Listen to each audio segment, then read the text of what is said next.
presenting here chapter 5 of class 9, which is Introduction to Euclid's Geometry. Today we will learn different kind of new things. So this video is going to be very interesting to you all.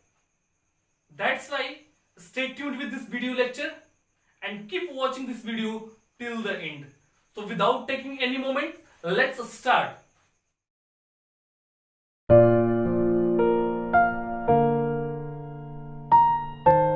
First of all, introduction to Euclid's geometry. हमें focus करना होगा Euclid's geometry के बारे में.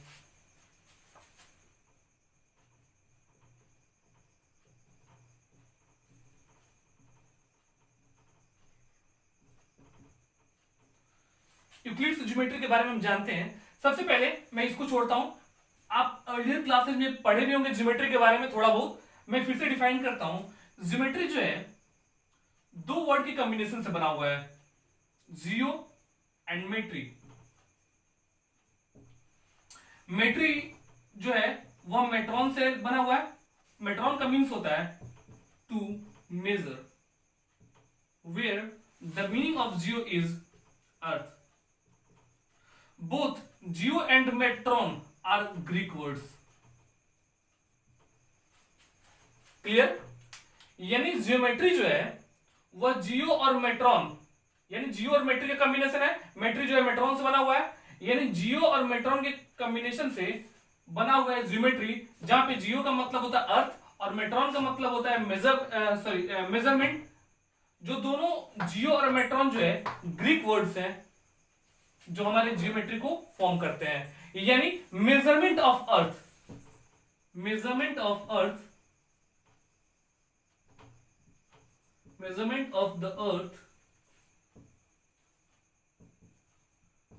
is called geometry. यानी जहां पे अर्थ की मेजरमेंट की बात आ जाए वह ज्योमेट्री कहलाता है.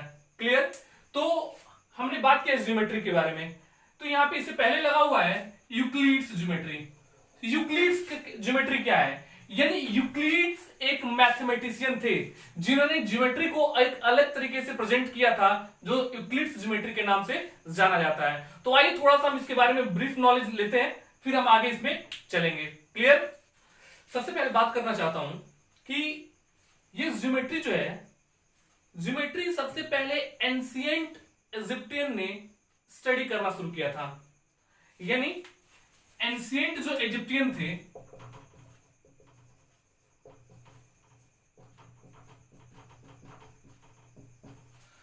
Ancient Egyptians were the first people who used to start studying geometry. उनका मेनली जो था कोई भी प्लेन फिगर का एरिया जो होता है उसको फाइंड करने के लिए उन्होंने वर्क किया था. यानी एंशिएंट इजिप्टियन जो थे उन्होंने क्या वर्क किया ज्योमेट्री में कि प्लेन फिगर का एरिया कैसे फाइंड करते हैं, और उस प्लेन फिगर में उनके द्वारा जो फाइंड किया गया वह रहा ट्रायंगल और रेक्टेंगल इटीसी. इस तरीके से जो भी फिगर्स आए उनका उन्होंने एरिया फाइंड करने की कोशिश की. ठीक है? बाद में ये जो था वह बेबीलोनियन के पास चला गया. माने बेबीलोनियन ने भी उस पर वर्क करना शुरू किया, और बेबीलोनियन ने क्या किया कि इस जो एरिया प्लेन फिगर का जो एरिया निकालने का जो तरीका था, इसमें उन्होंने नया फॉर्मूला को ऐड किया, और उस पे बेस्ड जितने भी रेक्टिलिनियर फिगर थे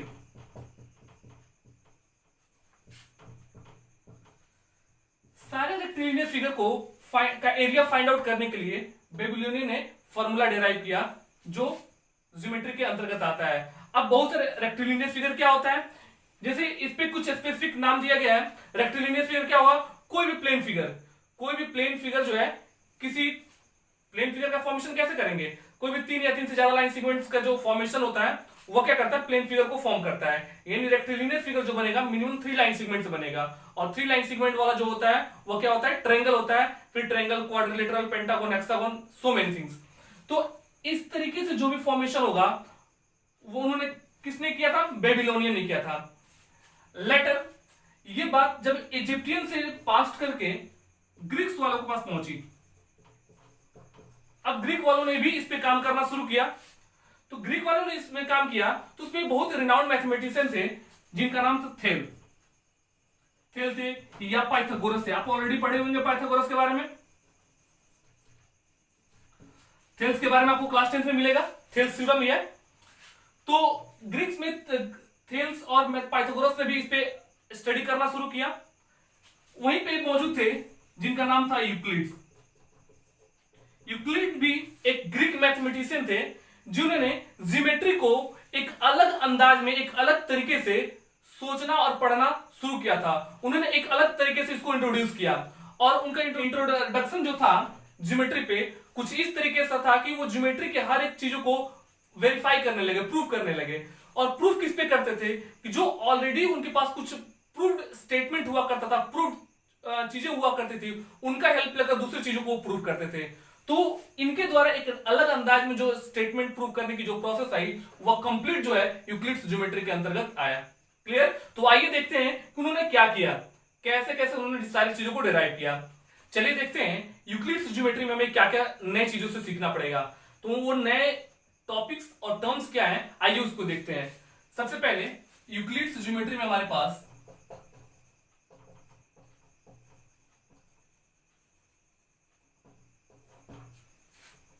टॉपिक जो है वो पहला चीज आता है स्टेटमेंट। हम जानेंगे स्टेटमेंट क्या होता है, फिर हम इसमें जानेंगे एक्सियोम्स क्या है, फिर हम इसमें जानेंगे पोस्टुलेट्स क्या है, फिर थ्योरम क्या है एंड द लास्ट कोरोलरी क्या है। Is it clear? तो इन सारी चीजों से हमें होकर गुजरना होगा और हम जानेंगे इसको। बहुत ही इंटरेस्टिंग टॉपिक है और बहुत ही हमारे लिए हेल्पफुल होगा। तो देखेंगे इसको वन बाय वन करके हम देखते हैं। पहली चीज मैंने लिखा है यहां पे स्टेटमेंट। स्टेटमेंट क्या होता है इसके बारे में थोड़ा सा मैं डिस्कस करना चाहता हूं। You have already know about sentence. Sentence क्या होता है? Collection of words which have complete sense. कि वर्ड का कॉम्बिनेशन है, वर्ड का कलेक्शन है जो एक कंप्लीट सेंस देता है, वो आपका क्या कहलाता है? सेंटेंस कहलाता है। क्लियर? तो वह वर्ड का कॉम्बिनेशन जो है कंप्लीट सेंस दे रहा है तो वो ओनली सेंटेंस है। लेकिन वह स्टेटमेंट कब बनता है? जब उसको जरूरत पड़ती है कि वह उसको वेरीफाई कर पाए कि वह सही है या गलत। ठीक है? It is a kind of sentence which is either true और फॉल्स। हम लिख सकते हैं स्टेटमेंट को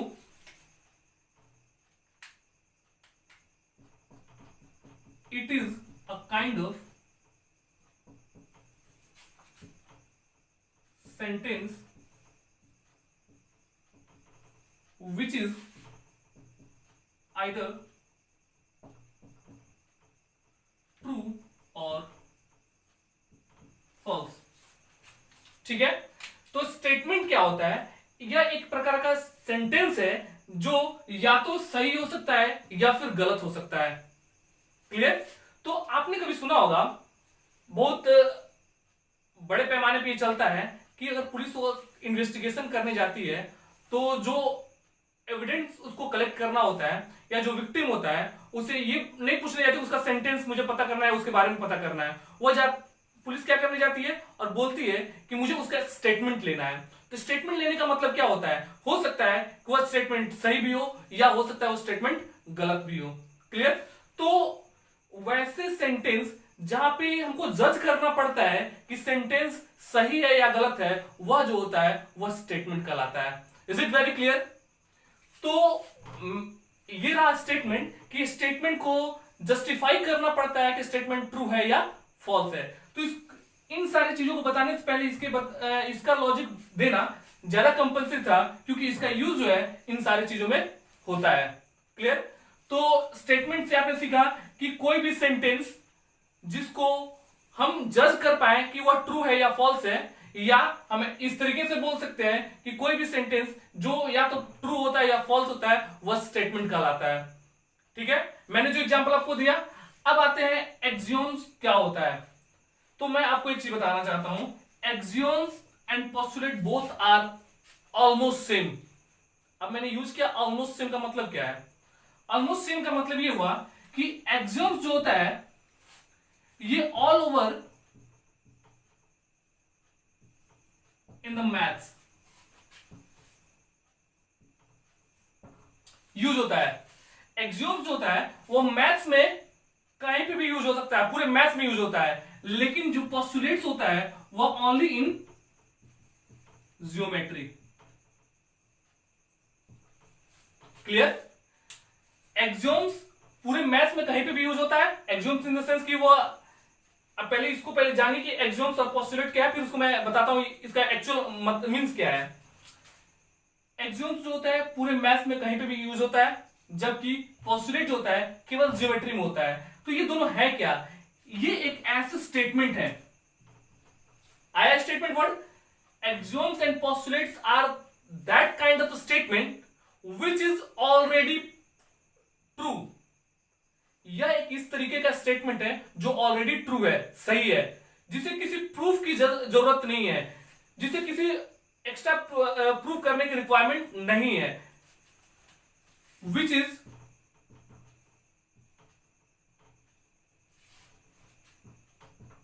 ऑलरेडी प्रूव। क्लियर? तो मैंने क्या बोला, एक्सियोम्स और पोस्टुलेट्स दोनों सिमिलर हैं, थोड़ा सा डिफरेंस है इसमें, और वो डिफरेंस आगे आप चलेंगे तो पता चलेगा एक्चुअल डिफरेंस है क्या इसका। तो आप ये समझिएगा कि axioms and postulate both are almost same. दोनों जो होते हैं उसमें किसी को प्रूफ करने की जरूरत नहीं होती है, दोनों ऑलरेडी प्रूव्ड होते हैं। ठीक है? और एक्सियोम्स जो होता है वो ऑल ओवर इन मैथ्स इस्तेमाल होता है, जबकि ज्योमेट्री ये पोस्टुलेट जो है सिर्फ ज्योमेट्री में यूज होता है। Is it clear? तो हमने क्या बोला कि एक्सियोम्स और पोस्टुलेट जो होते हैं एक इस तरीके का स्टेटमेंट होते हैं जो ऑलरेडी प्रूव्ड होते हैं। अब वैसे उस तरीके का स्टेटमेंट क्या है? तो देखिए, जैसे मैं बोलूं sun rises in the east, अब इसमें हम क्या प्रूव करेंगे? प्रतिदिन सुबह में उठते हैं तो देखते हैं सूर्य पूर्व दिशा में निकला हुआ है। क्लियर? अब सेट्स इन द वेस्ट, शाम होता है वो पश्चिम में जाकर डूब जाता है। दूसरा एग्जांपल ले सकते हैं, मैन इज मोर्टल, आदमी मरणशील होता ही है। अर्थ मूव्स अराउंड द सन, अर्थ जो होता है सन के चारों तरफ मूव करता है। तो कुछ चीजें आपके पास जो है वो ऑलरेडी प्रूव्ड है, उनको प्रूव करने की रिक्वायरमेंट नहीं होती है, और वैसे ही चीज होते हैं वह एक्सियोम्स और पोस्टुलेट्स के अंतर्गत आते हैं। और इस दोनों में बेसिक डिफरेंस क्या है कि एक्सियोम्स जो होता है वह पूरे मैथ्स में इस्तेमाल होता है, मैथ्स में कहीं भी इस्तेमाल हो सकता है, जबकि पोस्टुलेट जो होता है सिर्फ ज्योमेट्री में इस्तेमाल होता है। Is it clear? अब हम आगे बढ़ते हैं थ्योरम पे। ये दोनों ऑलमोस्ट सेम है। थ्योरम ये समझिए कि ये सब एक ही फैमिली के मेंबर है, this all are the member of a single family. लेकिन हम एक परिवार में रहते हैं, 4-5 मेंबर हैं, और सबका माइंडसेट अलग अलग होता है। कुछ लोगों का थोड़ा सिमिलर होता है, थोड़ा चेहरा भी क्या होता है, थोड़ा सा सिमिलर होता है, थोड़ा डिफरेंट होता है। तो यहां पे आप देखेंगे कि ये सब एक ही परिवार के मेंबर हैं, और इनके कुछ अपने अलग अलग कैरेक्टर्स हैं, कुछ अलग अलग ये रोल प्ले कर रहे हैं। तो वह क्या है, एक्सियोम्स और पोस्टुलेट्स देखने में भी बिल्कुल सिमिलर है, थोड़ा सा अंतर है, हो सकता है दोनों का चेहरा मैच कर रहा हो, एक जैसा दिख रहा हो, लेकिन दोनों का माइंडसेट या थॉट प्रोसेस जो है डिफरेंट हो। यहां पे हम बात करेंगे थ्योरम के, कि ऑलरेडी हम एक्सियोम्स और पोस्टुलेट्स के बारे में जान गए। थ्योरम क्या होता है कि थ्योरम एक ऐसा स्टेटमेंट होता है जिसे प्रूव करने की रिक्वायरमेंट होती है, which required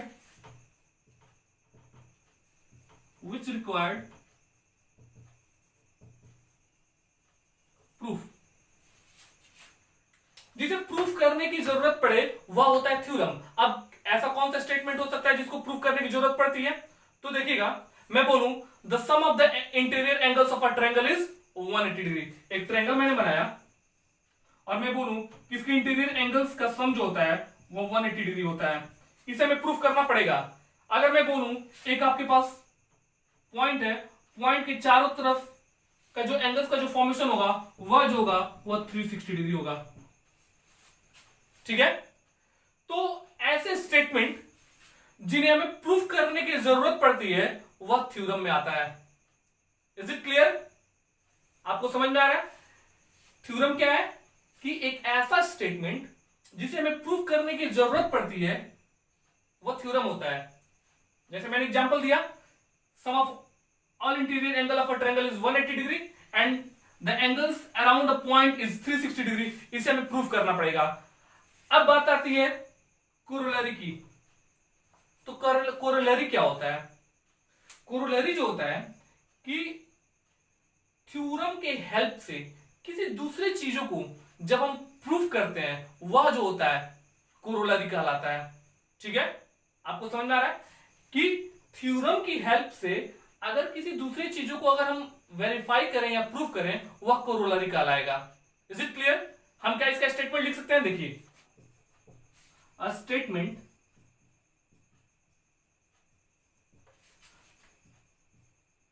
whose truth can easily be deduced from the theorem। मैंने ये यहां पे जो स्टेटमेंट मैंने लिखा, a statement whose truth can easily be deduced from the theorem, यानी थ्योरम से हम किसी भी फैक्ट को निकालकर दूसरी चीजों का वेरिफिकेशन करते हैं, उसको हम वेरीफाई करते हैं, वो जो होता है वह कोरोलरी कहलाता है। अब बात रही यहां पे कि थ्योरम और कोरोलरी जो होता है इससे निकल के आया हुआ है।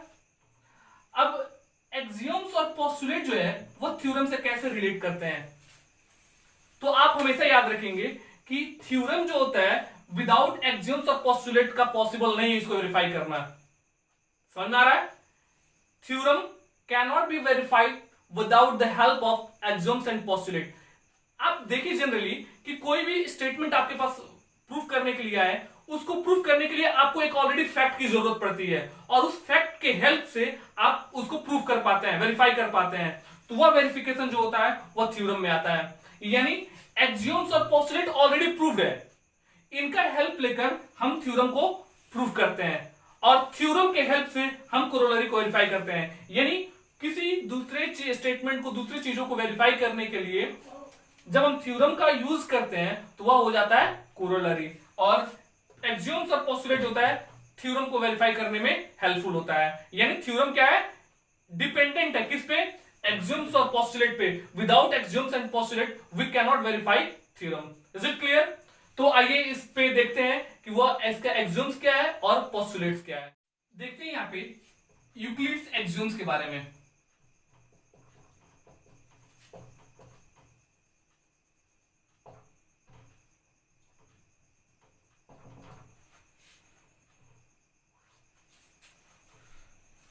यूक्लिड्स एक्सियम्स क्या होता है? तो पहला नंबर जो है, things which are equal to the same thing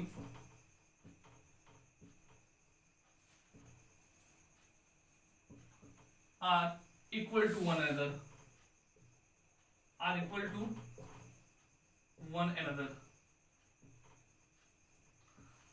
अब आप इस स्टेटमेंट से क्या समझ रहे हैं? यहां पे स्टेटमेंट पहला जो एक्सियम्स है, things which are equal to the same thing are equal to one another. यानी सपोज ए है और बी है, ए बी सी के इक्वल है और बी बी सी इक्वल है। यानी कहने का मतलब ये हुआ कि things which are equal to the same thing, यानी ए और बी दो कोई चीजें हैं जो सेम चीज सी से इक्वल है। तो ए बी सी के इक्वल है और बी बी सी के इक्वल है, इसका मतलब ये हुआ कि ए जो होगा वह बी के इक्वल होगा।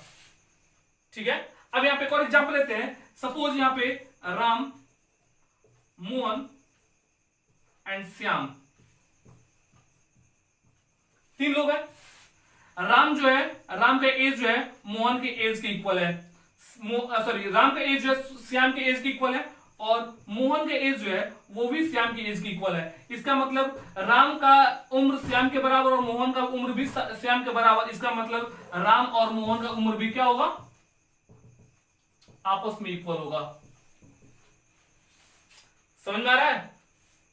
तो इस तरीके से जो भी आपको स्टेटमेंट मिले वह होता है एक्सियोम्स नंबर 1, यानी things which are equal to the same thing are equal to one another. Is it clear? Come to see the next axiom. Axioms number 2 जो है, if equals are added to the equal,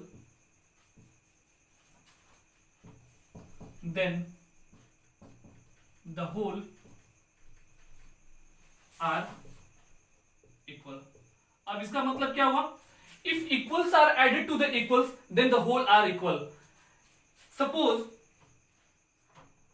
2 is equal to 2 है, तो 2 और 2 आपस में equal है ना? अगर किसी दो इक्वल्स में कोई सेम इक्वल क्वांटिटी ऐड कर दिया जाए, सपोज मैंने यहां पे 3 ऐड कर दिया, इधर भी 3 ऐड कर दिया, तो ये भी 5 हो जाएगा, ये भी 5 हो जाएगा, तो ये होल क्या आ रहा है? आपस में इक्वल आ रहा है। If equals are added to the equals, then the whole are equal. This is axiom number 2। Is it clear? मैंने बताया किसी इक्वल्स में अगर इक्वल वैल्यू को ऐड करते हैं तो जो होल बनता है वो भी आपस में क्या आता है? इक्वल आता है। Is it clear? आइए देखते हैं थर्ड नंबर। थर्ड नंबर आपका है if equals are subtracted from the equals, then the remainder are equal। अब इससे आपने क्या समझा? जस्ट इसका अपोजिट है। इसमें क्या था? इक्वल्स में हमने इक्वल वैल्यू को ऐड किया था तो होल जो आया था वो इक्वल आया था। इसमें क्या है? इक्वल्स में अगर इक्वल वैल्यू को सब्ट्रैक्ट कर दें तो जो रिमाइंडर बचेगा वो आपस में इक्वल होगा। सपोज मैंने यहां पे लिखा 5 इज इक्वल टू 5 है, अगर दोनों साइड हमने एक सेम वैल्यू को रिड्यूस कर दिया, घटा दिया, तो सपोज यहां पे 5 माइनस 3 कर दिया, यहां भी 5 माइनस 3 कर दिया, देन 2 इज इक्वल टू 2। अब आपने क्या देखा? 2 क्या है? रिमाइंडर है, यहां भी 2 रिमाइंडर है, ये दोनों भी आपस में क्या है? इक्वल है। तो ये स्टेटमेंट वेरीफाई कर रहा है कि अगर किसी इक्वल्स में से इक्वल वैल्यू को सब्ट्रैक्ट कर दिया जाए तो जो रिमाइंडर आएगा वो भी आपस में इक्वल आएगा। Is it clear? आइए देखते हैं एक्सियोम नंबर 4। 4 नंबर क्या है? Things which are coincide with one another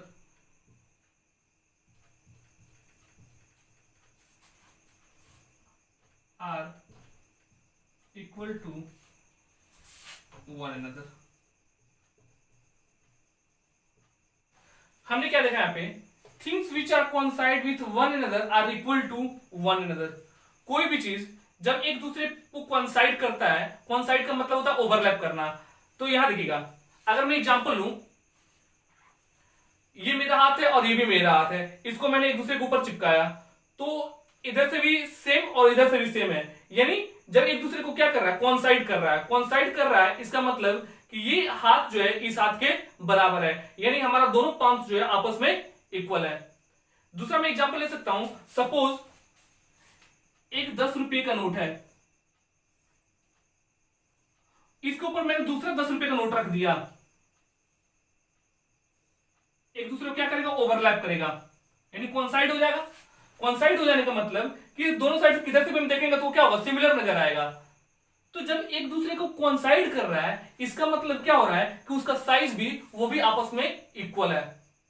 समझ में आ रहा है? यानी अगर एक ट्रायंगल है, इसके ऊपर हमने दूसरा ट्रायंगल सेम साइज का रख दिया, जिसे एक दूसरे को कोइंसाइड कर लिया, यानी कोइंसाइड करने का मतलब ये हुआ, कोइंसाइड तभी करेगा जब इसका शेप साइज आपस में सेम होगा। तो वही कह रहे हैं यहां पे कि थिंग्स जो एक दूसरे के को कोइंसाइड करता हो तो वो आपस में एक दूसरे के इक्वल भी होता है। Is it clear? I think आप लोग समझ में आया होगा। अगर समझ में नहीं आया तो आप कमेंट करके पूछ सकते हैं। Is it clear? कि वैसे चीज जो एक दूसरे को कोइंसाइड करता हो वो आपस में इक्वल भी होता है। Is it clear? आइए देखते हैं एक्सियोम्स नंबर 5।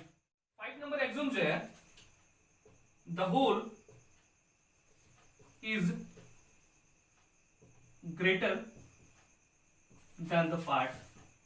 अब आप समझ ही चुके होंगे इसको कि होल जो होता है किसी भी पार्ट से बड़ा होता है। अब कहने का मतलब ये हुआ, सपोज यहां पे 100 लड्डू रखे गए हैं, यहां पे 100 लड्डू है, क्लियर। अगर इन 100 लड्डू में से 10 लड्डू बाहर निकाल लिया जाए तो ये तो रहा आपका होल और ये रहा पार्ट। तो ऑब्वियसली यहां पे हम देखेंगे कि 100 जो होगा वह 10 से बड़ा होगा। या हम बोल सकते हैं कि इंडिया एक कंट्री है और बिहार उसका एक स्टेट है। तो बिहार क्या है, इंडिया का एक पार्ट है, ना कि इंडिया जो है बिहार का पार्ट है। समझ में आ रहा है? यानी होल जो होता है हमेशा पार्ट से बड़ा होता है। तो हम इस हमने क्या लिखा यहां पे, the whole is greater than the part. तो जो भी होल होगा वो हमेशा पार्ट से बड़ा मिलेगा। Is it clear? तो इसका रिवर्स अगर किया जाए तो ये बोला जा सकता है कि the part is always less than the whole. इसी का रिवर्स है कि होल जब किसी भी पार्ट से बड़ा है तो उसका पार्ट जो होगा होल से हमेशा छोटा होगा। समझ में आ रहा है? आइए पोस्टुलेट नंबर 6 को देखते हैं। 6 नंबर जो है आपका, things which are double of the same things, same thing are equal to one another. अब आपको समझ में आया होगा कि things which are double of the same thing are equal to one another. कोई भी चीज किसी दूसरी चीज के डबल के बराबर है तो वह दोनों आपस में इक्वल है। सपोज यहां पे ए है और यहां पे बी है, ठीक है। ए जो है वो भी सी का क्या है, डबल है, इसका ये डबल है। और बी भी जो है ये भी सी का डबल है। इसका मतलब ए एंड बी आपस में क्या होंगे, इक्वल होंगे। समझ में आ रहा है? या फिर इसका एक और एग्जांपल लिया जा सकता है।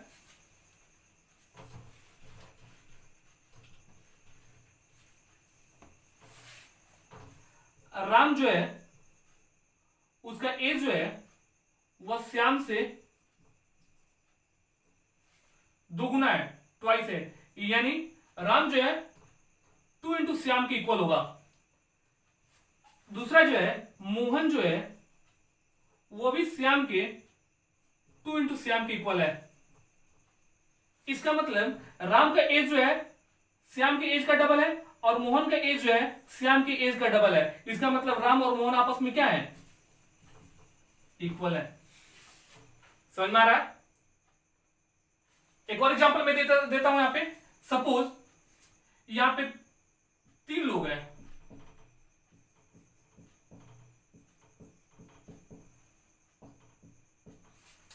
ठीक है। ये वाला जो है इसका नाम ए है, ये बी है और ये सी है। Is it clear? तो देखिए यहां पे अगर मैं बोलूं ए जो है कितना केजी है, इससे 10 केजी ज्यादा है। अगर इसको ऐसे बोला जा सकता है,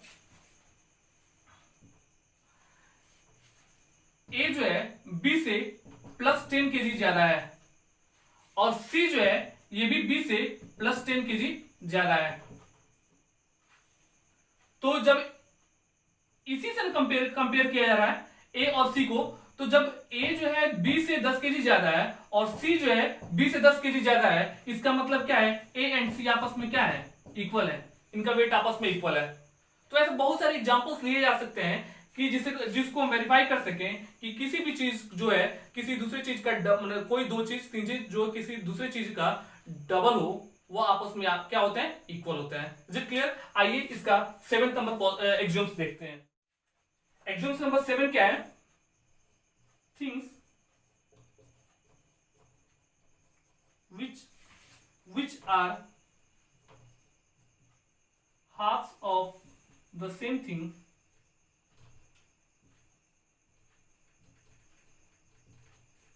equal to one another, equal to one another। इससे आपने क्या समझा कि कोई भी चीज किसी आधे के बराबर है तो वो आपस में क्या होते हैं, इक्वल होते हैं। क्या मतलब, जैसे मैंने यहां पे दिखाया कोई भी चीज किसी दूसरी चीज का डबल है तो आपस में बराबर है, यहां पे कोई भी चीज उसके आधे के बराबर है तो आपस में क्या है, इक्वल है। यहां देखिएगा, यहां पे सपोज ए है और यहां पे बी है, ठीक है, तो और यहां पे बीच में सी है। अब यहां देखिएगा, ए जो है वह सी के हाफ के इक्वल है और बी जो है ये भी सी के हाफ के इक्वल है। तो जब ए सी के हाफ के इक्वल, बी सी के हाफ के इक्वल है, तो ए और सी बी आपस में क्या होंगे, इक्वल होंगे। समझ में आ रहा है? Are you getting my point? एक और एग्जांपल ले सकते हैं, यहां पे 1 केजी एप्पल का जो वेट है वह 1 डजन बनाना के वेट के आधे के बराबर है। यानी 1 केजी जो एप्पल है वह 1 डजन बनाना का जो वेट होगा उसके आधे के इक्वल है, और 1 केजी ग्रेप्स जो है